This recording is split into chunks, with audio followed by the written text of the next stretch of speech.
அதாவது மக்கள் தலைவன்.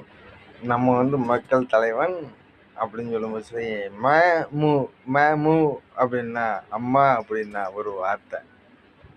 உங்க அப்பாவும் அடிக்கலாம், உங்க அம்மாவும் அடிக்கலாம். ஆனா நீ ம மு அப்படின்னா மம்மி அப்படிங்கிற ஒரு வார்த்தைக்கு சமமான அந்த முதலமைச்சர் பதவி. அந்த பதவியை பத்தி பேசதான் நான் இப்போ பேசிக்கிட்டு இருக்கேன். ஏன்னு கேட்டா, இப்போ ஸ்டாலின் ஆண்டாரு, அதுக்கு முன்னாடி ஜெயலலிதா ஆண்டாங்க, ஜெயலலிதாவுக்கு முன்னாடி எம்ஜிஆர் ஆண்டாரு. எப்படி எம்ஜிஆருக்கு முன்னாடியும் அப்படி கலைஞர், அப்படி இவங்க 4 பேருக்கும் உங்களுக்கு நல்லா டைம் பாஸ் ஆச்சு. ஆனால் ரூல்ஸ் அண்ட் ரெகுலேஷன் என்ன அப்படிங்கிறது தான் நம்ம பேசணும். அதுக்குத்தான் நாங்கள் ஒவ்வொரு தடவையும் நான் என் சுயேட்சையாக தான் நான் பேசிக்கிட்டு இருக்கேன். நான் எவன் வீட்லேயும் கையேந்து பேசுவாங்கன்னு சொல்லியாச்சு.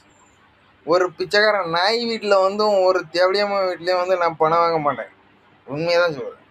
எனக்கு ஜேபிஎல் கவர்மெண்ட், நீ எனக்கு நீ தான் உரிமை கொடுக்கணும். அப்படின்னா நீங்கள் இந்த 2 எழுத்துக்குத்தான் உனக்கு மரியாதைன்னு சொல்லும்போது, உனக்கு நீங்கள் வேணுமா நீ வேணுமா அப்படின்னு சொல்லி நீ தான் என்ன செய்யணும்.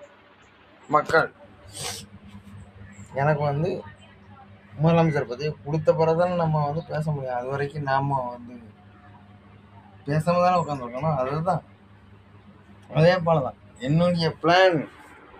அப்படின்னா என்னுடைய ஜேபிஎல் கவர்மெண்ட் பிளானை எவனாவது எடுத்தான்னு நினச்சிக்க, அவனை தட்டி கேட்க வேண்டிய உரிமை நான் மக்களுக்கு தான் வழங்க முடியும். ஒருத்தன் வீட்லேயும் எவனை இனி கேட்கலாம். என் மக்களுக்கு உரிமையான ஒரு மனுஷன் ஒருத்தன் கேட்கலாம்.